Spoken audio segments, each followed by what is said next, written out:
அன்பே சிவம் மனமே குரு என்றுணர்த்திய குருவே போற்றி. சத்தும் சித்தும் எதுவென்று உணர்த்திய குருவே போற்றி. எனக்குள் இறைவனை உணர வைத்த குருவே போற்றி.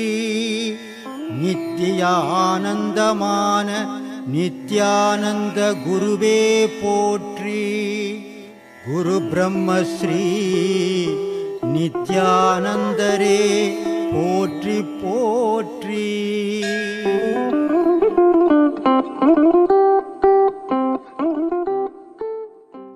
பலவாகும் பெரியவர் பதிலோ தெளிவாக்கும். இல்லற துறவியாய் காட்சி தரும், இல்லற துறவியாய் காட்சி தரும். சுவாமியை கண்டாலே ஞானம் வரும், சுவாமியை கண்டாலே ஞானம் வரும். தெய்வமே நாம் என அறிவோமே, நிலையான இன்பம் பெறுவோமே.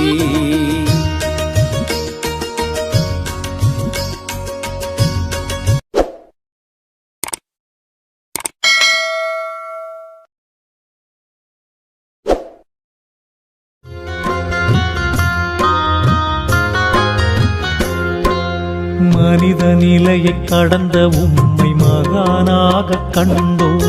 புனித நிலையை அடைந்த உந்தன் சந்நிதி பணிந்து நின்றோம். அசரீரியாக எம்முடன் பேசும் உமை தொழ வந்தோம். அசரீரியாக எம்முடன் பேசும் உமை தொழ வந்தோம். சொரூபம் மறைத்து அரூபமான ஜோதியாக கண்டோம். மனித நிலையை கடந்த ஆத்மாவணக்கம் சாமி. ஆத்மாவணக்கம். நாங்கள் திண்டுக்கல்லேருந்து வர்றோம் சாமி. சரி. வந்து உபதேசங்கள்லாம் வாங்கியிருக்கோம். ஏம்மா? வந்து உபதேசங்கள் வாங்கியிருக்கேன் சாமி. நானும் சின்ன வயசுலேயே கோவில்கள், இந்த உழவர பணிகள், இந்த சேவைகள் இதுகளுக்கெல்லாம் போயிருக்கோம் சாமி. அங்கே இந்த மாதிரி ஆன்மீக உபதேசங்கள் உபன்யாசங்கள்லாம் கேட்போம். அப்போ அவங்க எல்லாம் வந்து என்ன பேசுகிறாங்கன்னா, நீங்கள் சொன்ன மாதிரி கடவுளை பற்றி பேசுகிறாங்க. அப்புறம் இந்த கோயில்களுக்கு போனால் கல்யாணம் நடக்கும், இந்த போனால் பணம் கிடைக்கும், பதவி கிடைக்கும், இப்படி உலக வாழ்க்கை ஆசைகளே தான் பேசுகிறாங்க இல்லையா. உங்களை மாதிரி மனிதனாக எதுக்கு பிறந்தோம், கடவுளை எப்படி அடைகிறது, எப்படி பாவங்களை தீர்க்கிறது, எப்படி அமைதியாக வாழ்கிறது, இதை பற்றி வந்து ரொம்ப நீங்கள் தான் பேசுகிறீங்க. உலகத்திலேயே நீங்கள் வந்து கடவுளோட மனுஷன் மனம் வந்து உலக மக்களை ஏமாற்றி நம்ம புகழ் தேடிக்கணும்னு நினைக்கிறோம். ஆனால் எந்த புகழும் இந்த உலகத்தில் நிற்க போகிறதில்ல, கடவுள் புகழை தவிர. கடவுள் ஒருத்தனுக்கு தான் நிரந்தரமானவன், நிரந்தரமான புகழ். மனிதனுக்கு நிரந்தரமான புகழ் கிடையாது, நிரந்தரமான வாழ்க்கை கிடையாது. எல்லாமே ஒரு பொய்யான வாழ்வு வாழ்ந்துன்னுக்குறோம். இதில் போய் அடுத்தவனை ஏமாற்றி என்ன பயன் கிடைக்க போகுது, உனக்கு என்ன லாபம் கிடைக்க போகுது? நேற்று கூட நம்மக்கிட்ட கடலூர்லேருந்து ஒரு 5 பேர் வந்திருந்தாங்க. வந்துட்டு அவங்க என்னப்பா விஷயமா வந்தீங்கன்னு, அது நேற்று பௌர்ணமிலாம் முடிச்சுட்டு ஜனங்கள்லாம் போயிட்ட பிறகு வந்தாங்க. அவங்க காரில் என்ன விஷயமா வந்தீங்கன்னு கேட்டேன். இது மாதிரி சாமி பையனுக்கு வேலை கிடைக்கலன்னு. நான் என்ன எம்ப்ளாய்மெண்ட் ஆஃபீஸை வச்சுக்கிறேன். ஒரே வார்த்தை சொன்னேன், இங்கே அதுக்கெல்லாம் இடமே கிடையாது. இந்த மந்திரம் பண்ணுறது, தகடு கொடுக்குறது, தாயத்து கொடுக்குறது, குறி சொல்கிறது, என்கிட்ட வந்துட்டின்னா உனக்கு வேலை கிடச்சிடும், என்கிட்ட வந்துட்டுனா உனக்கு கல்யாணம் ஆகிடும், என்கிட்ட வந்துட்டுனா உனக்கு எல்லாம் ஓன்னு வாழ்ந்துடுவேன், இந்த மாதிரி ஏமாத்துற வேலையெல்லாம் நான் பண்ணுறது கிடையாது. ஏன்னா எவனாலையுமே எவன் வாழ்க்கையும் சீர் பண்ண முடியாது. அவன் விதிப்படி தான் அவன் வாழ்க்கை அமையும். யார் எவ்வளோ முயற்சிகள் பண்ணாலும் அந்த முயற்சியே விதியினுடைய அடிப்படையில் தான் நடக்கும். அப்படி இருக்கும்போது என்கிட்ட வா வேலை கட்சிடும், உங்ககிட்ட வா வேலை கட்சிடும், என்கிட்ட வா கல்யாணம் பண்ணிடணும், அதை எப்படி பண்ணிட முடியும்? உலகத்தில் அப்போ துன்பமே இல்லாமல் வாழ்வான் மனுஷன். இது அறியாமையில் இந்த ஜனங்களை ஏமாத்துறதுக்கு வழி. அது பண்ணக்கூடாது. அதில் பண்ணி நீ என்ன சாதிக்க போகிற? நீ என்ன ஒரு 1000 வருஷமாக வாழ போகிற? ஒன்றுமே இல்லையே. நீ 50 வருஷம் 100 வருஷத்தில் செத்து தானே போக போகிற. அந்த சாவர வரைக்கும் நல்லதை சொல்லு மக்களுக்கு. அந்த சாவர வரைக்கும் நல்வழிப்படுத்து மக்களுக்கு. அந்த சாவர வரைக்கும் உன்னால் முடிஞ்ச நன்மையை செய். அதை விட்டுட்டு ஏமாற்றி அவங்ககிட்ட பணம் பறித்து என்ன சாதிச்சிட போகிற? சரி, ஒரு 10 கோடி ரூபாய் உங்ககிட்ட கொடுத்தா நீ என்ன பண்ணிட்டு போகிற? என்ன பண்ண முடியும்? பேப்பரை பார்த்துன்னு பொட்டியில் வச்சுன்னு இருக்க வேண்டியது தானே. வேற என்ன சாதிப்ப நீ? ஒன்றுமே சாதிக்க முடியாதம்மா. வாழ்க்கையில் மனிதன் சாதிக்க வேண்டிய விஷயம் ரெண்டு விஷயம்தாம்மா. ஒன்று வாழ்க்கையில் சாதிக்கணும், இன்னும் கடவுளில் சாதிக்கணும். இது 2 தான் மனுஷன் சாதிக்க வேண்டிய விஷயமே. மற்றெல்லாம் எதுவும் சாதனை இல்லை, அதெல்லாம் இயல்பாக நடக்கிற விஷயம். இந்த 2ம் சாதிக்கவே முடியாது, ரொம்ப கடினமானது.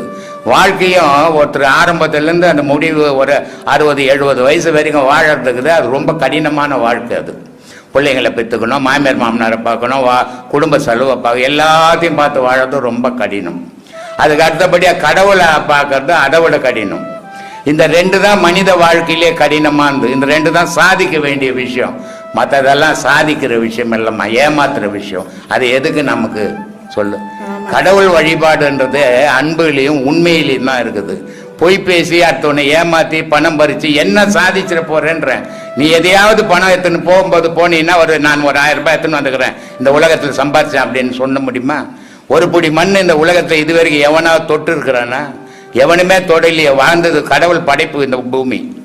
இதில் நமக்கு வாழறதுக்கு இறைவன் எல்லாத்தையும் படைச்சிருக்கிறான். வாழ்ந்துட்டு போனமே தவிர அடுத்தவனை ஏமாத்திட்டு போகக்கூடாது. போகிறதால ஒரு பயணம் கிடையாதுமா. சொல்லுமா. ஆமாங்க சாமி, அதான் உங்ககிட்ட பேசுறதே கடவுள்கிட்ட பேசுற மாதிரி சந்தோஷமா இருக்கு சாமி. இங்க வர்றவங்க எல்லாரும் ரொம்ப புண்ணியம் பண்ணியிருக்கணும், கொடுத்து வச்சிருக்கணும். அவங்க தான் இங்க வர முடியும். கடவுளுக்கு அடுத்தபடியே நீங்க தான் சாமி. கடவுளாவே நினைக்கிறேன். எனக்கு மகா பாக்கியம் உங்ககிட்ட. நானும் 2-3 உபதேசம் வாங்கிட்டேன் சாமி. வர்றப்பெல்லாம் பேசுற நினைப்பேன், ஒரு தைரியம் இல்லாம இருந்துச்சு. இந்த பயிற்சி பண்ண அந்த தைரியமும் ஒரு மன தெளிவும் ஒரு தெம்பும் தெளிவு வரும். உண்மை தெரியும், இதுதான் உண்மை இதுதான் பொய்ன்றது கரெக்டா தெரிஞ்சிடும், பிரிச்சிடுவீங்க. இப்ப அதெல்லாம் கிடைச்சது சாமி. உண்மை ரொம்ப சந்தோஷமா, நல்ல விஷயம். இப்படி உன்ன மாதிரியே எல்லாரும் தெரிஞ்சுக்கணும், எல்லாரும் தெளிவடையணும். அதை தான் நான் பண்ணின்னு இருக்கிறேன். அது என் உடல்ல உயிர் இருக்கிற வரைக்கும் அந்த செயலை செய்யறீங்க. நீங்க தான் சாமி அதை செய்றீங்க. அந்த பொருள் ஆவி அனைத்தையும் மக்களுக்காகவே அர்ப்பணிச்சிருக்கீங்க சாமி. மலேசியாவில இருந்து ஒரு அம்மா வந்திருந்தாங்க நேற்று. அந்த அம்மா சொல்றாங்க, சாமி மலேசியாவில் உலகத்திலே மாந்திரிகத்தில் மலேசியா தான் முதல், அதுக்கு அடுத்ததான் கேரளா. ஆனால் தடிக்கி விழுந்த அந்த மாந்திரிகத்தில் போய் 5000, 10,000, 50,000, 1 லட்சம், 5 லட்சம் கொடுத்து அந்த மலேசியா மக்கள் ஏமாந்து போயே இருந்தாங்க. எந்த மந்திரத்தாலையும் எவனையும் காப்பாற்றிட முடியாது. ஒரு சாவு கூட நடக்காது மந்திரத்தால் காப்பாற்றுறது. அந்த ஹாஸ்பிட்டலே தேவை கிடையாது. நான் மந்திரம் பண்ணி நீங்கள் உட்காந்துங்களாமே. இதெல்லாம் ஏமாத்துற விஷயம், உண்மை கிடையாது. உன்னுடைய நேரம் சரியில்லைன்னா அவன் செய்யறது பழிக்கிற மாதிரி இருக்கும். உன்னுடைய நேரம் நல்லா இருந்தால் எந்த இதுவும் பண்ண முடியாது. இப்போ எனக்கு கூட ஆசை இருக்குது முதல் மந்திரியாக வரணும்னு. யார் மந்திரம் பண்ணி கொண்டு போட்டு நான் வந்துடலாமே, வர முடியுமா?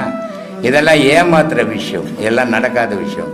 அதுக்கு அந்த அம்மா சொல்கிறாங்க, தடிக்கு விழுந்தா மலேசியாவில் மாந்திரிகத்தில் போய் அடிமையாக இருந்தாங்க சாமி. உங்களுடைய பேச்சு மலேசியாவில் மாந்திரிகம்ன்றதே தலைகீழ் மாறி போச்சு. இன்றைக்கி மக்கள் எல்லாம் வீட்டுங்களில் உங்கள் ஃபோட்டோ வச்சு தான் வழிபட்டுன்னு இருக்கிறோம் அப்படின்ட்டு நேற்று அந்த அம்மா அந்த உபதேசம் வாங்கிட்டு போனாங்க.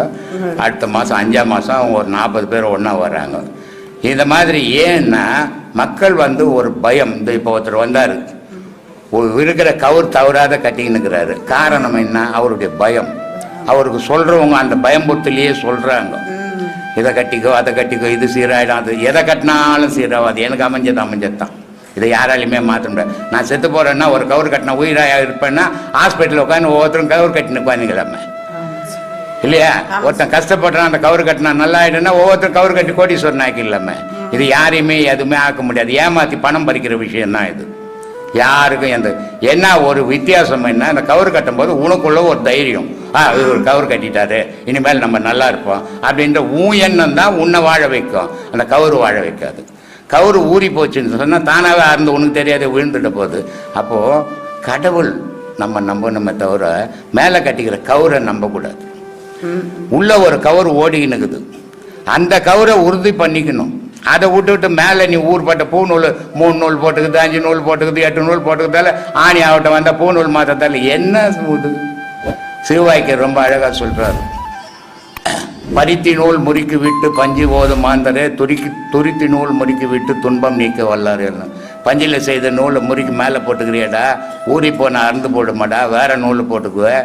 உள்ளகிற நூலை அறுந்துன்னா வேற நூல் போட முடியுமாடா? உள்ளகிற நூலை முறுக்கி விட்டு நல்லா உறுதி பண்ணிக்கிடா. கால நூல் கழிந்திடும் காவல் உரிமை உனக்கு பாதுகாப்பு அதுதான்டா இருக்குது. அதை விட்டு போட்டு மேலே போய் ஆசம் கட்டின்னு திரியிறியடான்றாரு. அந்த மாதிரி உண்மையை நம்ம சொல்லணும். அவனுக்கு தெரியாமல் இருக்கிறான், அவனுக்கு தெரியல, அவன் பயத்தில் வாழறான். அவனை தெளிவடைய வைக்கணும், பயம்பூர்வம் போக வைக்கணும். அதுக்காக இருக்கணும் நம்ம பேச்சு. அடுத்தவொன்று இன்னும் மேலும் மேலும் பயம்புறுத்ததுக்காக பேசக்கூடாது. எதுவான இருந்துட்டு போட்டோம், பேய் இருக்குது, பிசாச்சு இருக்குது, முனேஸ்வரன் வந்து காட்டேரிக்குது, எல்லாம் இருக்குது, இருந்துட்டு போட்டோமே. நமக்கு என்ன போச்சு, நம்ம ஏன் அதை கண்டு பயப்படணும்? அது மாதிரி பேசணுமே தவிர அது வந்து பிடிச்சிக்கும் ஒன்று, அது கொண்டு போடும் ஒன்று அப்படின்னு பயம்புறுத்துகிற பேச்சு எந்த ஆன்மீகவாதியும் பேசக்கூடாது தயவு செய்து. அதுதான் மக்களை வாழ வைக்கிறதுக்கு வழி. அதை பேசி பேசி பயம்படுத்தி பணம் பறிக்கிறதுக்காக நம்ம உபயோகப்படுத்தி கூடாது. அது தவறான செயல். அது சொல்லுங்க சாமி. நம்ம இப்போ வந்து நம்மளோட விதியினால தான் நமக்கு எல்லாமே நடக்குது சாமி. ஆமாம். அப்போ நம்மளுக்கு வந்து துன்பங்கள் தொல்லைகள் கொடுக்குறாங்களே சாமி, உறவினர்களோ குழந்தைகளோ பிள்ளைகளோ நம்ம எல்லோரும் கொடுக்குறாங்கன்னு செய்யுங்க. அப்போ நம்ம வந்து அதை இப்படி பேசாமல் அமைதியாகவே நம்ம செய்த வினையினால தான் நடக்குதுன்னு இருந்துடணுமா?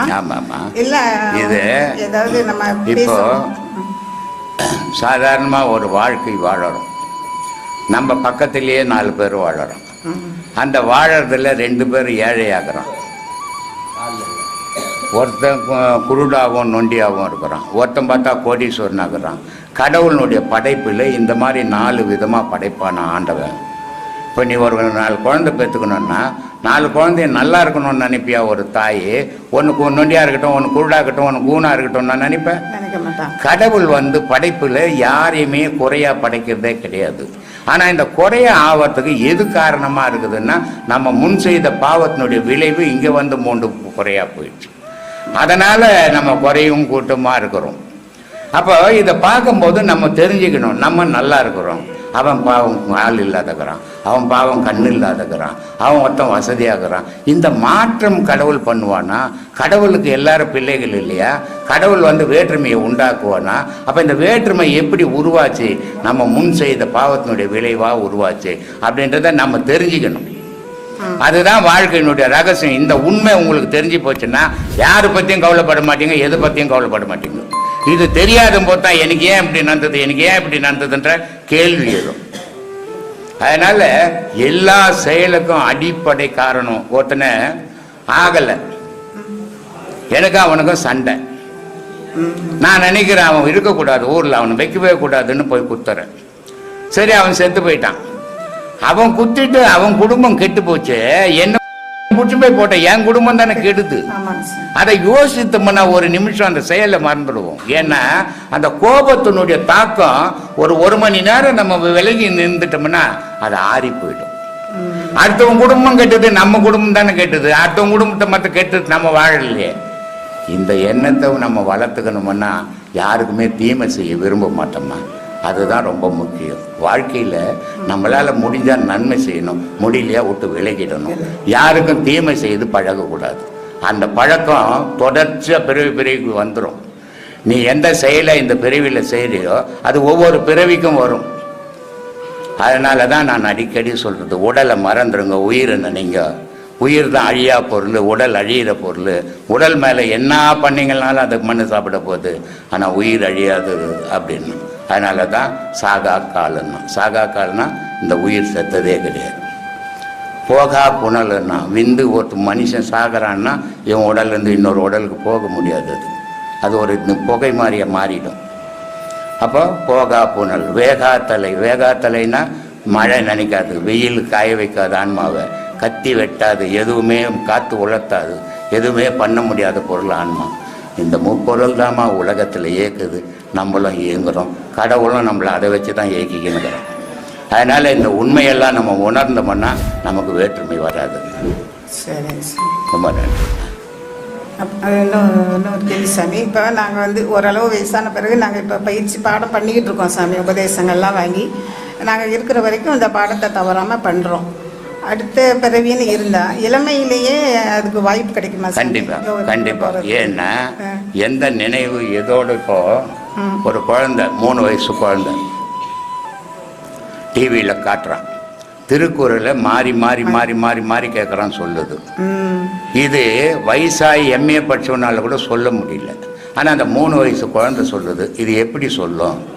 இது போன பிறப்பில் எதோட தொடர்பு இருந்ததோ அது இந்த பிறப்பில் செயலாக மாறுது. ஆனால் மற்றவங்களால அதை சொல்ல முடியாது. அப்போது உயிரோடு எந்த நினைவு உறவாடுதோ அந்த நினைவு ஒவ்வொரு பிறவிலையும் தொடருது. உடலோடு எந்த நினைவு உருவாச்சோ அந்த நினைவு மண்ணோட போகுது. அதனால தான் நான் அடிக்கடி சொல்கிறது, உடலை மறங்க உயிரை நினைங்க, உடலை வச்சுக்கின்னு தான் அந்த உயிரை பாதுகாக்கணும் அப்படின்னு. இதை திருமூலர் ரொம்ப அழகாக சொல்லுவார். உடல் எடுத்தது வீணின்னு இருந்தேன், உத்தமன் குடி கொண்டான் ஓம்பினேன் என்றார். இந்த உடம்பு மண்ணு துண்ண போது இது வீணான பொருள் அப்படின்னு நினச்சிருந்தேன், ஆனால் இதுக்குள்ளே கடவுள் குடியிருக்கிறான், அதனால் இந்த உடம்பை பாதுகாத்து வச்சுக்கிறேன் அப்படின்றார். அது மாதிரி இந்த உடலை பாதுகாக்கணும், ஆனால் நினைவை உயிர் மேலே வைக்கணும். இது பாதுகாத்தா தான் அந்த உயிர் அதில் நிற்கும். அந்த உயிர் இருந்தால் தான் நம்ம அதை வச்சு உலகத்தை கடவுளை சாதிக்க முடியும். அதனால் இதை பாதுகாப்பாக பார்த்துக்கணும். சரிங்க சார். சரி, ரொம்ப உங்களோட திருவாரூரில் உங்களோட கண்டிப்பாக என்னுடைய எண்ணங்கள் வந்து நான் எப்பவுமே ஒரு ஊரை வச்சு பேச மாட்டேன், ஒரு ஜாதியை வச்சு பேச மாட்டேன், ஒரு சொந்த பந்தங்களை வச்சு பேச மாட்டேன், உலக மக்களே தான் பேசுவேன். ஏன்னா உலகத்தில் இருக்கிற மக்கள் எல்லாரும் அமைதியோடு வாழணும், ஆண்டவனை தேடணும், கடவுளோட அடையணும், எதிலிருந்து உருவாகி வந்தோமோ அதிலேயே போய் சேரணும். அதுக்காக தான்மா நான் பேசிங்கிறேன். ஆமாங்க சாமி, நீங்கள் வர்றவங்கள மனசையும் அமைதிப்படுத்துறீங்க, வயிறையும் குளிர வைக்கிறீங்க, எல்லா வகையிலையும் மக்களுக்கு நல்லது செய்றீங்க சார். ஒரு அம்மா சிலோன்லேருந்து வந்து 4-5 நாள் ஆகிப்போச்சு. இன்னைக்கு அவங்களாண்ட பணமே இருந்தால் கூட இங்கே போய் சாப்பிட முடியுமா? ஒன்றுமே கிடையாது.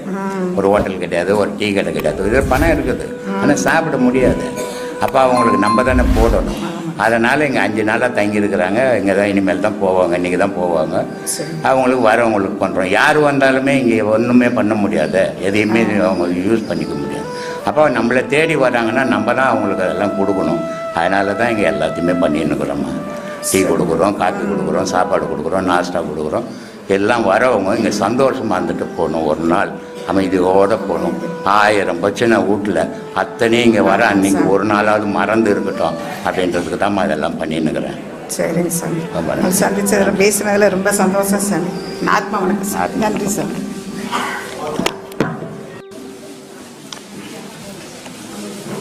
சாமி ஆத்மா வணக்கங்க. ஆத்மா வணக்கம். என் பேர் ராஜேஷ்ங்க, கோயம்புத்தூர்லேருந்து வரேன். சரி சாமி, நீங்கள் சொன்ன விளக்கங்கள்லேருந்து ஒரு சில கேள்விங்க கேளு. நாங்கள் பக்தராக நாங்கள் புரியாமல் தான் நாங்கள் உங்கள்கிட்ட விளக்கம் கேட்குறோம். சரி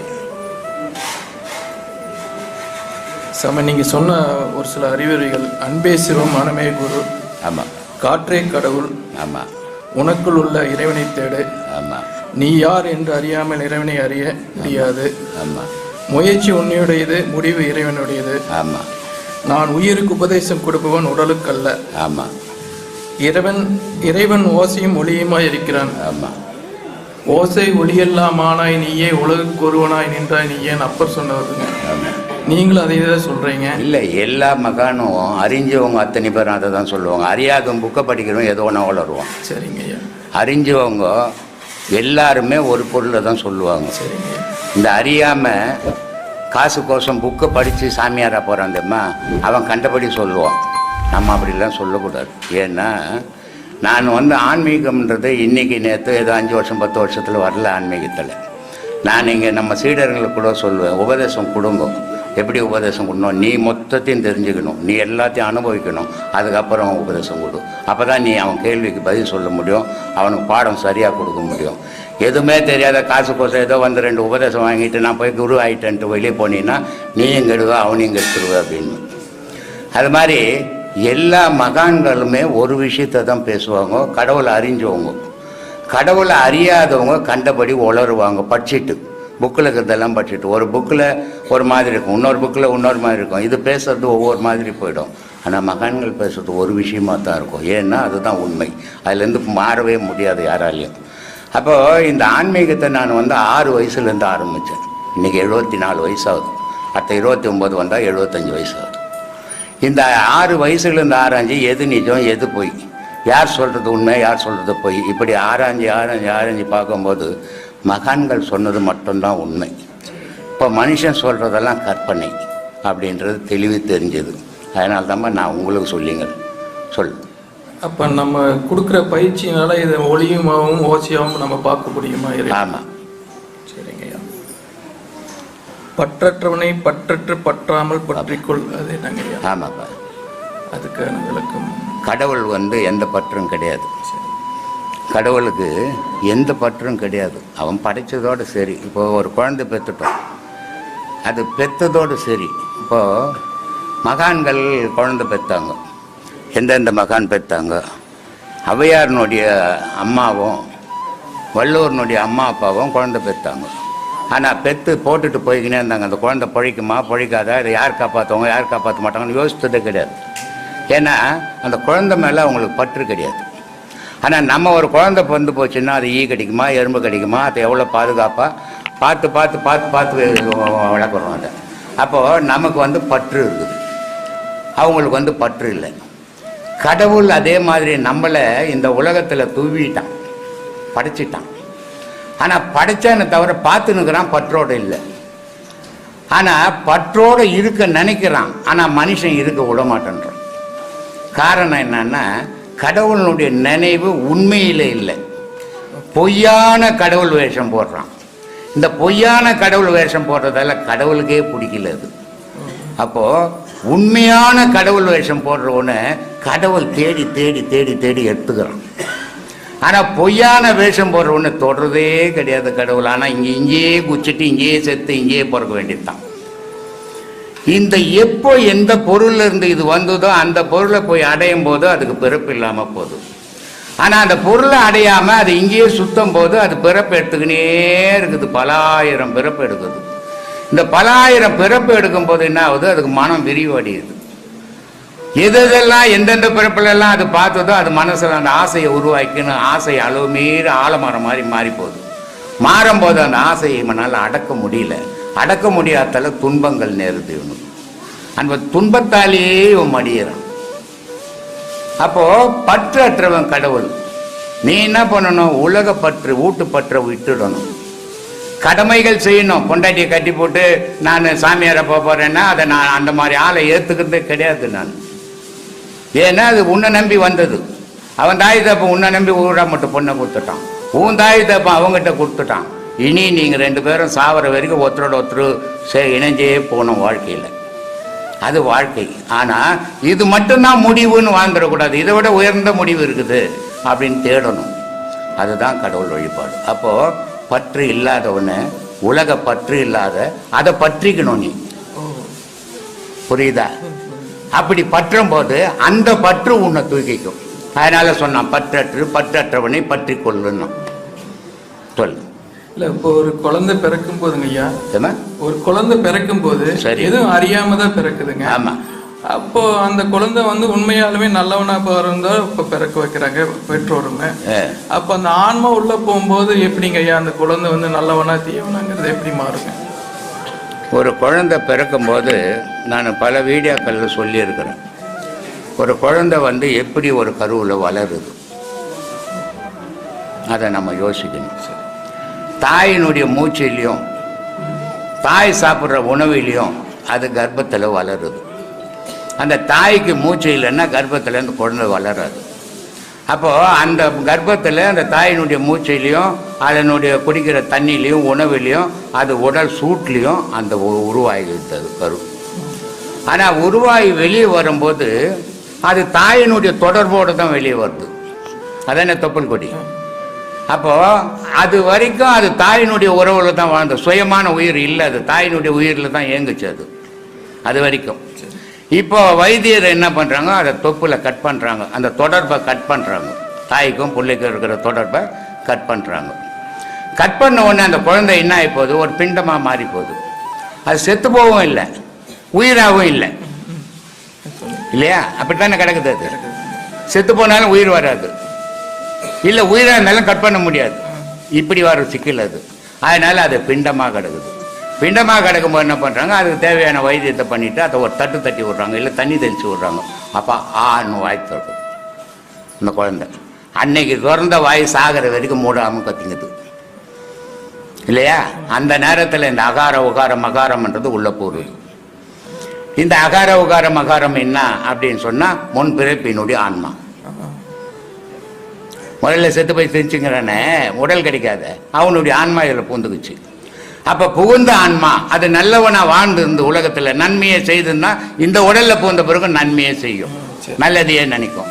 ஆனா அது கொள்ளையும் பண்ணி பல பேர் உயிரை எடுத்துருந்ததுன்னா அது இதுல வந்து இந்த பேரை உடலை வச்சுக்கின்னு அதையே செய்ய விரும்பும். அப்ப பெரியவங்க வந்து நல்லவங்களா இருப்பாங்க, பையன் வந்து அப்படிலாம் சொல்லிட முடியாது. ஏன்னா இத சாணக்கியன் ரொம்ப அழகா சொல்றான். 2400 வருஷத்துக்கு முன்ன சாணக்கியன் சொல்றான், ஒரு குழந்தை பிறகுது, வளருது, அது வளர்ற இடம் மோசமான சூழ்நிலை. அப்போ ரவுடிசமா மாறி போகுது, அந்த இடத்துக்கு ஏற்ற மாதிரி அது மாறுது. ரவுடி இப்போ ஒரு கொள்ளைக்காரனா மாறி போகுது, ஒரு கொலைக்காரனா மாறி போகுது. இப்படி மாறி அந்த இடத்துக்கு தேவையாப்படுற மாதிரி அது வாழுது. ஆனா ஒரு நாள் என்ன பண்ணுதுன்னா அது யோசிக்குது, நம்ம எதுக்கு இவ்வளவு பேருக்கு துன்பத்தை கொடுக்குறோம், இந்த துன்பத்தால நமக்கு என்ன லாபம், இது எதையாவது கூட வருமா அப்படின்னு யோசித்து என்ன பண்ணுது, அந்த இடத்த விட்டு விலகி நல்லவனா மாறுது. அப்போ அதிலிருந்து அது செய்ததை நினைச்சு நினைச்சு நினைச்சு வேதனைப்பட்டு அது வாழ்நாள்ல அது உடல்ல இருந்து உயிர் பிரிகிற வரைக்கும் நன்மையே இந்த உலகத்துக்கு செய்யணும்னு நினைக்குது. இது யாருடைய உடல்ல இருந்து பிறந்த குழந்தைன்னு சொல்றான். நல்ல தாயையும் தகப்பனுக்கும் பிறந்த குழந்தை சந்தர்ப்ப சூழ்நிலையால கெட்டு போயிருந்தாலும் அது ஒரு நாளைக்கு நல்லவனாவே மாறிடும். ஆனா கர்ப்பத்திலேயே கெட்டு போன குழந்தைய மாற்றவே முடியாதுன்றான். அப்ப கர்ப்பத்திலேயே குழந்தை எப்படி கெடும் அப்படின்னா, சுபதிரை கிட்ட கிருஷ்ண பரமாத்மா சொல்லுவார், இந்த பீஷ்மர் வந்து இந்த இதெல்லாம் அமைக்க போறாரு, அவரை வெல்றதுக்கு இந்த இதுல யாருமே இல்லையே பீஷ்மரை வெல்றதுக்கு அப்படின்னும் போது, அப்ப கிருஷ்ணர் சுபதிரை கிட்ட சொல்லுவார், இது மாதிரி வந்து அர்ஜுனனால வெல்ல முடியும், இந்த யுகத்தெல்லாம் உடைக்க முடியும், இதெல்லாம் தெரியும் அவனுக்கு, மற்றவங்களால முடியாது அப்படின்னு கிருஷ்ண பரமாத்மா சுபதிரை கிட்ட சொல்றாரு. இதை உடைச்சுக்கின்னு உள்ள போற வரைக்கும் கிருஷ்ண பரமாத்மா சொன்னாரு, ஊங்கொட்டிக்கின்னு இருந்தா சுபதிரை.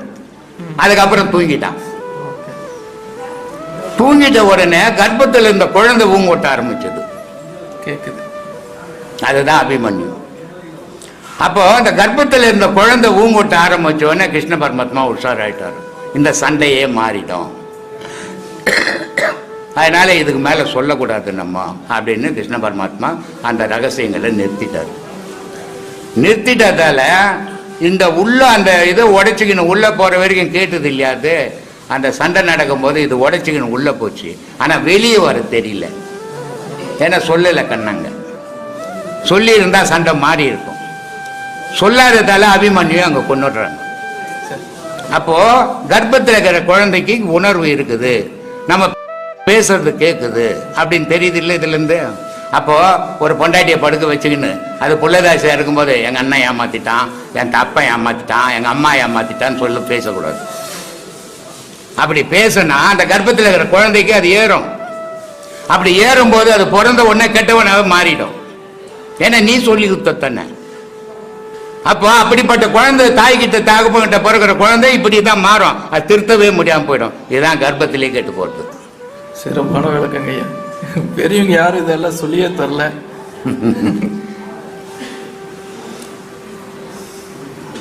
சரி, இறைவன் படைத்தது ஆன்மா மட்டும்தான், மனிதனே அல்ல.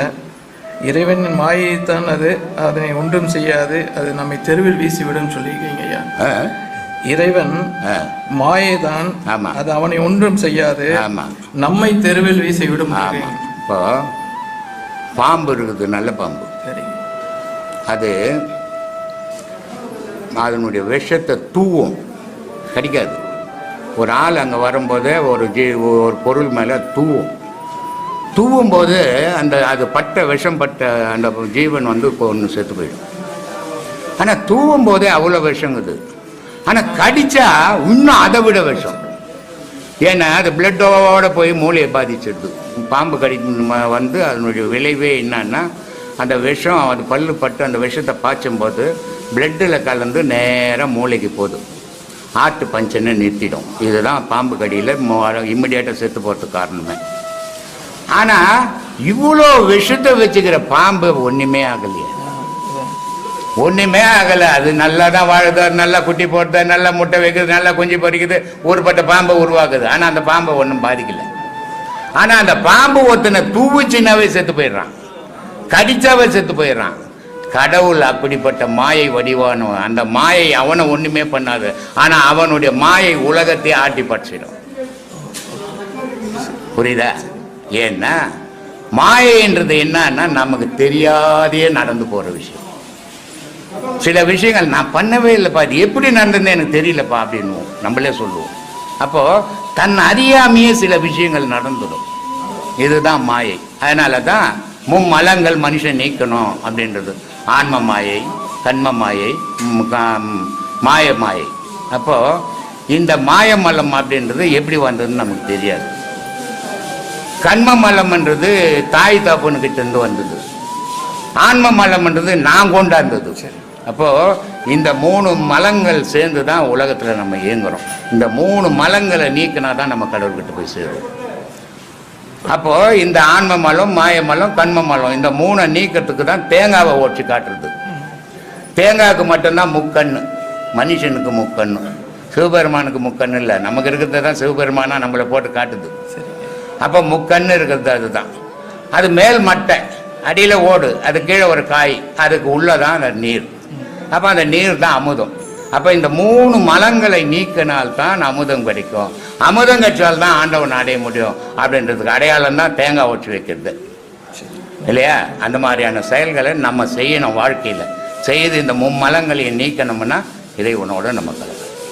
ஐயா, மும்மலங்கள் சொன்னீங்க இல்லையா, அது அப்பா அம்மா செய்த பாவங்கள். பாவமும் வரும். நீ நல்லவனா தான் இருந்திருப்ப, ஆனா தாய் தப்பன் கொடூரமானவனா இருந்திருப்பான். சில வீட்டுங்களில் சொல்லுவாங்க, அவனுக்கு பிறக்கிற புள்ளியாப்பா இது தங்கமான புள்ளப்பா, அவன் தாய் தப்பன் மோசமான பானுவான் ஊர்ல. சில தாய் தப்பன் தங்கமானவங்களா இருப்பாங்க, புள்ள அராஜகமா இருக்கும். அப்போ சொல்லுவாங்க அவங்க தங்கமானவங்கப்பா தாய் தப்ப, அவங்களுக்கு பிறக்கிற புள்ளியா இது பிறந்து அவங்க பேரையே கெடுக்குதுன்னுவாங்க. அப்போ ரெண்டும் மாறி மாறி நடக்கக்கூடிய விஷயங்கள். இப்போ நான் இன்னொரு ஆன்மா வேற தானுங்க ஐயா. இப்போ அவங்க பண்ண பாவங்கள் நான் எப்படி எடுத்துக்க முடியுங்க? இன்னொரு நான் வேற ஆன்மா தானே? ஆமா. ஆனா அவங்களோட விந்தணுல வந்ததுனால தான் நான் அந்த பாவம் கூட வந்தது. நீ ஒரு ஆன்மா, நீ தனித்த உயிர் உடல் எடுக்கலையே, நீ அவங்க உடல்ல தானே வாழற. அவங்க கொடுத்த உடல் தான், தாய் தகப்பன் கொடுத்த உடல் தானே. அந்த சுரநீதம் அந்த விந்து தானே. அந்த விந்துல இந்த பாவத்தை யார் அழிக்கிறது? நீ தானே அழிக்கணும், நீ தானே சுமக்கணும். அப்ப அந்த விந்துல இந்த புண்ணியம் வந்திருந்தா எதோ யாரு வானான்னு சொல்லிடுவியா? அது ஓனன்னு சொல்லுவியா? இப்போ தாய் தகப்பனுடைய சொத்து இருந்ததுன்னா எனக்கு வானான்னு சொல்லுவியா? ஆனா கடன் இருந்தா தாய் தகப்பனையே வானான்னுறீங்களே, இதானே இயல்பு. அப்போ அந்த தாய் தகப்பனுடைய இதையும் நம்ம தான் சுமக்க வேண்டியது வரும். இப்போ மாயங்கிறது என்ன ஐயா? இப்போ நான் செஞ்ச பாவம், அப்பா அம்மா செஞ்ச பாவம், அது தீக்கிறோம். மாயங்கிறது, மாயன்றது இது எப்படி வந்ததுன்னே தெரியாது. இப்ப நீ நடந்து போயினேங்கிற ஒரு ஏதோ ஒரு ஆடன் பாம்பை பிடிச்சி மெரிச்சு கொண்டு போட்டாச்சு, உனக்கு தெரியாது. ஆனா கொன்ன, ஆனா அந்த பாவம் வந்துச்சு. எப்படி வந்தது அந்த பாவம்? நீ அதை பார்க்காம போயிருந்தீங்கன்னா அது பாவம் இல்லை. சரிங்க, புரிஞ்சுதா? ஒரு உயிரை மெரிச்ச, அந்த உயிர் செத்து போச்சு. அந்த உயிரை செத்து நீ மெரிச்சி செத்து போச்சுன்னு பார்க்காம போயிருந்தீங்கன்னா அது பாவம் கிடையாது. ஆனா நீ பார்த்துட்ட, ஐயோ பாவம் ஒரு உயிரை கொண்டுட்டுனப்பா அப்படி நினைச்சிட்டேன்னா அந்த பாவம் வந்துடுச்சு. அப்போ இந்த பாவம் எதால இருந்து உருவாகுதுன்னா உன் நினைவால் இருந்து உருவாகுது. உன் நினைவால் இருந்து அது சேகரிப்பு ஆகுது. அந்த சேகரிப்பை செலவு பண்றது தான் பிறவி. இப்படிதான் நடந்துக்கினுக்குதுப்பா. சொல்லு. பிறந்தாலேயே முடியும் அப்படின்னு சொல்லி யோகத்தால மட்டும்தான்ப்பா முடிப்போம், வேற எதாலையும் முடிக்க முடியாது. ஏன்னா யோகம் பண்ணும்போது தான் மனதிடப்படும். யோகம் பண்ணும்போது தான் உண்மை வெளிப்படும். யோகம் பண்ணும்போது தான் பாசம் குறையும். யோகம் பண்ணும்போது தான் பற்று குறையும். அப்போ இந்த யோகத்தால மட்டும்தான் இதெல்லாம் சாதிக்க முடியும், பக்தியால சாதிக்க முடியாது. அப்போ பக்திங்க தவறா நினைக்க வேண்டாங்க, தெரியாம தான் கேட்கிறேன். ஆழ்வார்களும் நாயன்மார்களும் இவங்கெல்லாம் எப்படிங்க? ஆமா, ஆழ்வார்களும் நாயன்மார்களும் ஊடுவாசல் எனக்கு என் பொண்டாட்டி என் புள்ள குட்டின்னு வச்சிருந்தாங்களே. ஒரு சில ஒரு விஷயத்தை மட்டும் நம்ம பார்க்க கூடாது. சிறு தொண்ட நாயனார் அவர் என்ன பண்றாரு? குழந்தையவே நரபலி. சிறு தொண்ட நாயனார் குழந்தைய கொள்ள மாட்டாரு. சிறு தொண்ட நாயனார் அவருக்கு ஜீவனம் இல்லை. ஆனா அவர் என்ன பண்றாரு? ஊருக்கு பொது வேலை செய்துட்டு என் ஜீவனத்துக்கு நான் தேடுவேன்றாரு. ஆனா நம்ம என்ன பண்றோம்? பொது தொண்டாது இது தொண்டாது எனக்கு ஓனையான்னு நம்ம தேடுறோம். அப்ப அவங்களையும் நம்மள ஒப்பிட முடியுமா? கண்டிப்பா முடியாது. சீராளன் அதான் குழந்தைய கொள்றது. அந்த சீராளன் ஒரு சாமியார் ஒரு பிடி சோறு தூணணும் வீட்டுல, துண்ணனா அவன் என்ன சொல்கிறான், அவன் குழந்தைய அறுத்து குழம்பு வச்சுன்னா நான் சாப்பிடுவேன்றான். ஏவன்னா ஒத்துப்பானா? நம்ம ஒத்துப்போமா? நிலையே வராது. ஆனால் செய்தானே. அதனால அவங்களையும் நம்மளையும் ஒப்பிட முடியாது. நம்ம பொண்டாட்டி விட்டுட்டு ஒரு நிமிஷம் விலக மாட்டோமே. கூடவே முந்தானி பிடிச்சிங்கள ஊருக்கெல்லாம் திரியிறான். எங்கன்னா தனியாக போனா தாரம் வந்துட்டு போறான்ட்டு, ரோட்ல போகும்போது கை கோத்துக்குன்னு இல்லை போற ஓடி போட்டு போறான்ட்டு. இப்படி வாழற நம்மளையும் ஆழ்வாரி அவங்களையும் ஒன்னா கூடாது. இப்போ இவர் இருந்தார்,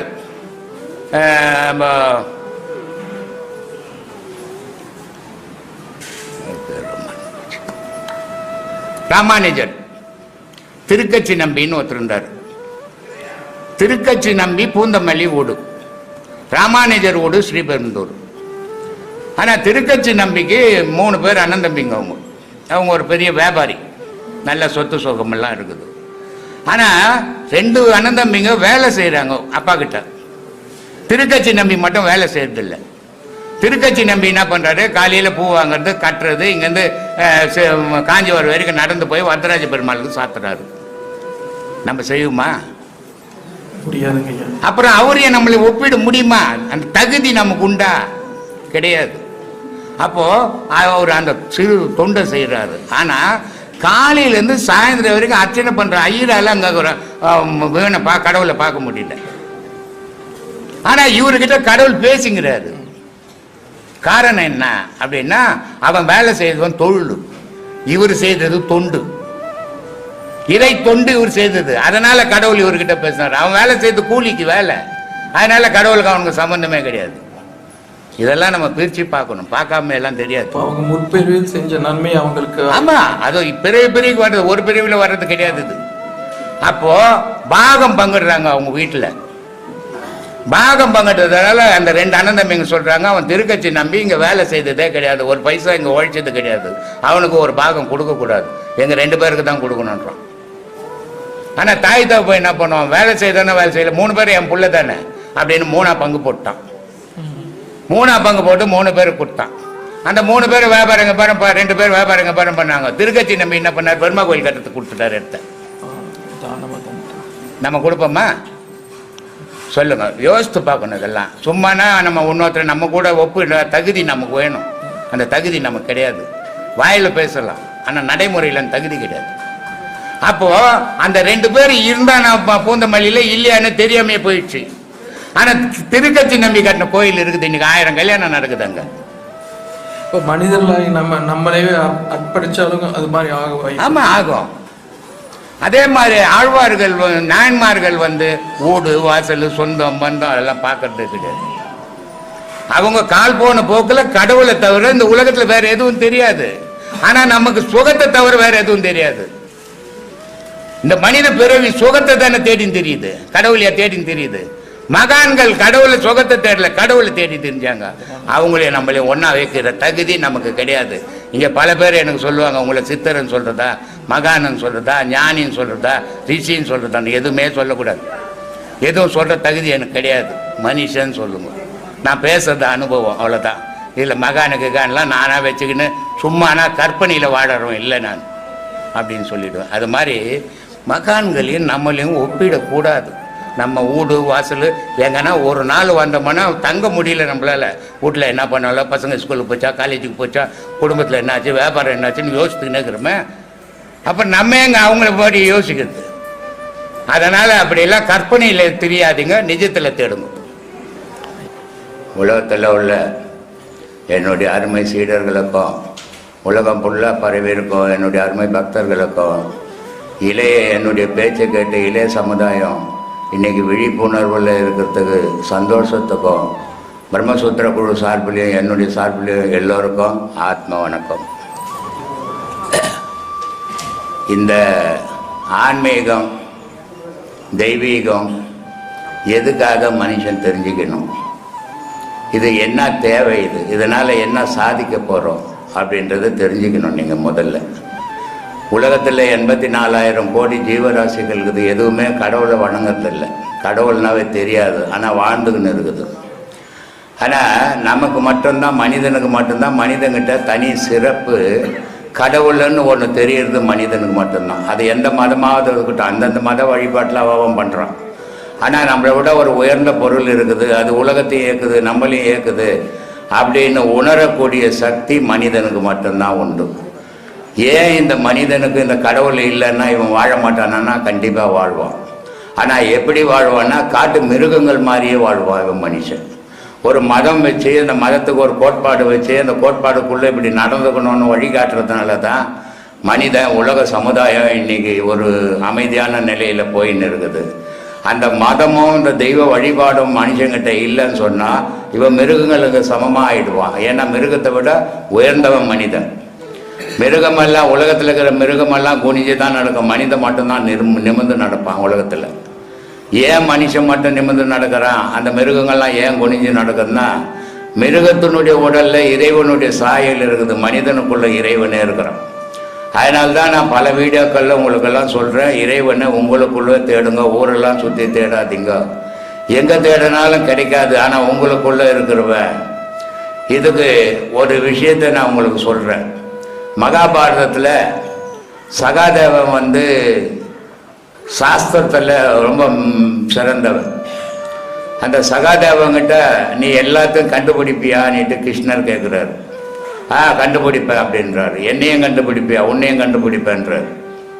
அப்போது சரி நான் மறைஞ்சிக்கிறேன், நீ கண்டுபிடி அப்படின்னும் போது கிருஷ்ண பரமாத்மா மறைஞ்சிடுறாரு. ஆனால் சகாதேவன் எங்கெங்கேயோ உலகம் ஃபுல்லாக தடவுறான், எதையும் ஆராயிரம், எங்கே ஆராய்ஞ்சாலும் கிருஷ்ணர் கிடைக்கல. இவன் கிடைக்காததால் என்ன பண்ணிட்டான், நம்ம இது மாதிரி நான் எல்லாமே தெரியும் அப்படின்னு சொல்லிட்டேனே, இப்போ இந்த கண்ணன் மறைஞ்சின்னு இருக்கிற இடம் தெரியலையே நமக்கு, நம்ம இனிமேல் வாழக்கூடாதுன்னு கழுத்தில் தூக்கு போட்டுக்கலான்னு சுருக்கு கவரை போட்டு இருக்குவான். இருக்கும்போது கண்ணன் அங்கே இருப்பான். அப்போது மனிதனுக்குள்ள கடவுள் வாழ்ந்துன்னுக்கிறான். அதனால தான் மனிதனால் எல்லாமே சாதிக்க முடியுது, எல்லாமே செய்ய முடியுது. மற்ற மிருகத்தால் அது உயிர் மட்டும்தான் வாழ முடியும், உலகத்தில் எந்த சாதனையும் செய்ய முடியாது. ஆனால் மனித உலகம் ஃபுல்லாக சாதனை செய்துன்னுக்கிறான். ஆனால் இந்த சாதனைகள் செய்யறது சந்தோஷமான விஷயம்தான். ஆனால் அந்த சாதனையோடு சேர்த்து வேதனையை உண்டாக்குறாங்க பாரு, அது துக்ககரமான விஷயம். மனித வாழ்க்கையே அமைதியில் வாழணும்னு நினைக்கிறோம். ஒருத்தனை ஒருத்தன் அபகரித்து வாழக்கூடாது, ஒருத்தனை ஒருத்தன் ஏமாற்றி வாழக்கூடாது, ஒருத்தனை ஒருத்தனை அடித்து வாழக்கூடாது. எல்லோரும் உலகத்தில் உயிரோட இறைவனுடைய கருணையால் நம்மெல்லாம் உருவாகிருக்கிறோம். அந்த இறைவனுடைய கருணையாலே எல்லாரையும் இறைவனாகவே நம்ம பார்த்தோம்னா அந்த வேற்றுமை வராது. ஆனால் நம்மளை மட்டும் உயர்ந்தவனாகவும் மற்றவனெல்லாம் தாழ்ந்தனாகவும் நினைக்கும் போது தான் அந்த வேற்றுமையே வருது. அதனால தான் நான் இந்த ஆசிரமத்தை சொல்கிறது, இங்கே யாரும் உயர்ந்தவனே கிடையாது, என்னோட சேர்த்து தான் சொல்கிறேன். இங்கே யாரும் தாழ்ந்தவனே கிடையாது, எல்லாம் ஒரே மாதிரி சமந்தான். ஏழை பணக்காரன், ஜாதி உயர்ந்த ஜாதி தாழ்ந்த ஜாதி இங்கே கிடையாது. ஏன்னா ஒரு தெய்வ வழிபாட்டில் இருக்கும்போது அவனுக்கு வேற்றுமை உண்டாகக்கூடாது. உண்டாச்சுன்னாவே அங்கே தெய்வ வழிபாடு நடக்காது, அந்த வேற்றுமை தான் நடக்கும். அதனால வேற்றுமையை மனித மனசில் இருந்து கலைஞ்சிடுங்க, ஒற்றுமையை தேடுங்க, அன்போட வாழுங்க, ஆண்டவனை அரவணைச்சு போங்க. ஆண்டவன் கடவுள்ன்ற ஒருத்தன் இல்லைன்னு சொன்னால் மனிதன்ற ஒருத்தன் இருக்க மாட்டான். அதனால கடவுள் வாழணும், கடவுள் வாழும் போது தான் நம்ம வாழ்வோம், நம்ம வாழும் போது தான் உலகம் செழிக்கும். அதனால அமைதியோட வாழ கற்றுங்க, ஆரவாரத்தை மறந்துடுங்க, அமைதியாக மனசில் கடவுளை தேடுங்க. இதை சிவாய்க்கர் சொல்கிறாரு, ஓடி ஓடி உட்கலந்த ஜோதியை நாடி நாடி நாட்களும் கழிந்து போய் வாடி வாடி வாடி போன மாந்தர்கள் கோடி கோடி எண்ணிருந்த கோடியோ. கடவுளை தேடி காடு மலையெல்லாம் சுற்றி செத்து போனவன் எவ்வளோன்னு எண்ணியே சொல்ல முடியாதுடா. அவ்வளோ பேர் சுற்றி செத்து போட்டான், கடவுளை பார்க்கவே இல்லைடான்.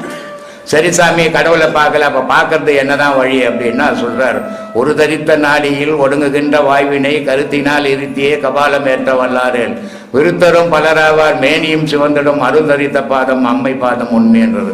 கடவுளை முனுக்குள்ளவே தேடுறா, கண்டுபிடிச்சிடலாம் நீ. ஆனால் ஊரெல்லாம் தேடினா அட்ரஸாக கொடுத்துக்குது கடவுளுக்கு, இங்கே இந்த ஊரில் இருக்கிறேன், இந்த கோயிலில் இருக்கிறேன்ட்டு கண்டுபிடிக்கவே முடியாத, தேடி செத்து போனுவேன். நமக்குள்ள ஒரு பெருஞ்சோதி எரிஞ்சிக்கின்னு இருக்குது, அந்த ஜோதியை பாருங்க, அதுதான் மோட்ச வீடு, அதுதான் மோட்சத்துக்கு வழிவகுக்கும் அப்படின்னு எல்லா மகான்களும் நமக்கு சொல்லி கொடுத்துக்கிறாங்க. அதன்படி நம்ம நடந்தோம்னா நம்மளை நம்ம அறியலாம். மனிதன், நான் கிளாஸில் அதிகமாக பேசுகிறத கடவுளை பற்றி நான் பேச மாட்டேன். மனுஷனை பற்றியும் மனுஷனுடைய மனசை பற்றியும் வாழ்க்கையை பற்றி தான் நான் அதிகமாக பேசுவேன். ஏன்னா கடவுளுக்கு என்ன குறை, அவரை பற்றி பேசி என்ன சாதிக்க போகிறோம்? அவருக்கு என்ன இல்லை? பொண்டாட்டி இல்லையா, புள்ள இல்லையா, சோறு இல்லையா, ஊடு இல்லையா? எல்லாமே உலகத்தில் அவன் இருக்குது. நம்மளும் அவனுக்காகவே இருக்கிறோம். அப்புறம் அவனை பற்றியே பேசி என்ன சாதிக்க போகிறோம்? ஆனால் இந்த பாழா போன மனம் வெம்பி வெதும்பி போயிருக்குது, இது சீர்படாத இருக்குது. அதனால மனசை பற்றி பேசுங்க, மனுஷனை பற்றி பேசுங்க, வாழ்க்கையை பற்றி பேசுங்க, அப்புறம் கடவுளை பற்றி பேசுங்கன்னு சொல்கிறேன். கடவுள் வழிபாட்டில் வேற்றுமையே கிடையாது. உன் கடவுள் உயர்ந்தது, என் கடவுள் உயர்ந்தது, எந்த கடவுளும் உயர்ந்தது இல்லை. எல்லா கடவுள்ன்ற பேரே உயர்ந்த பேர் தான். கடவுளுக்கு அடுத்தபடியாக வாழறவன் உலகத்திலேயே மனிதன் தான். இந்த மனிதனால் மட்டும்தான் கடவுளை அடைய முடியும். அந்த அடையத்துக்கு தான் இங்கே வழி சொல்லி கொடுத்துன்னுக்குறோம். இதை சீரான முறையில் உபதேசம் வாங்குறதாலேயோ இல்லை இங்கே வரதாலேயோ ஒன்றும் சாதிச்சிட முடியாது. இங்கே வாங்குகிற பாடத்தை நீங்கள் முறையோடு செய்தீங்கன்னா கண்டிப்பாக உங்கள் மனதிடமாயிடும். எந்த மனக்கவலையிலேருந்து வெளியே வருவீங்க, எந்த துக்கமும் உங்களை தாக்காது, பயம்ன்றது அறியாமல் போயிடுவீங்க. இதெல்லாம் இந்த பாடத்தினுடைய வலிமை. இதெல்லாம் நம்ம பின்னாடி நம்ம வாழ்க்கை இப்படி ஆகிடும், நம்ம பயப்படுவோம், வாழ்க்கையில் நடுக்கம் வந்துடும் அப்படின்னு தான் மகான்கள் நமக்கு முன்னாடியாகவே இதெல்லாம் கொடுத்துருக்குறாங்க. அதை நம்ம சீரான முறையில் பயன்படுத்திக்கணும்னா நம்ம சரியான முறையில் வாழலாம், தைரியமாக வாழலாம். யாரையும் தாழ்த்தி வாழாதீங்க, யாரையும் உயர்த்தி வாழாதீங்க. ஒருத்தனை நீங்கள் எப்போ உயர்த்துறீங்களோ அப்போ இன்னொருத்தனை தாழ்த்திடுவீங்க. இதுதான் மனிதனுடைய இயல்பு. அப்போ யாருக்கும் யாரும் உயர்ந்தவன் இல்லை, யாருக்கும் யாரும் தாழ்ந்தவன், எல்லாம் சமம். இறைவனுடைய படைப்பு எல்லாம் சமமாக படைச்சிருக்கிறான். ஒருத்தன் இன்னைக்கு பணக்காரனாக இருப்பான், நாளைக்கு அவன் பிச்சைக்காரன் ஆகிடுவான், பிச்சைக்காரன் பணக்காரன் ஆகிடுவான். இது உலக சுயற்சி. இந்த சுயற்சியில் வாழற மனிதர்கள் ஒரே மாதிரி மனமோடு இருந்தோம்னா அமைதி கிடைக்கும். அமைதியோடு வாழுங்க. அதுதான் ஆண்டவனுடைய வழிபாடு. நன்றி, வணக்கம். சிவம் மனமே குரு என்றுணர்த்திய குருவே போற்றி. சத்தும் சித்தும் எதுவென்று உணர்த்திய குருவே போற்றி. எனக்குள் இறைவனை உணர வைத்த குருவே போற்றி. நித்திய ஆனந்தமான நித்யானந்த குருவே போற்றி. குரு பிரம்மஸ்ரீ நித்யானந்தரே போற்றி போற்றி.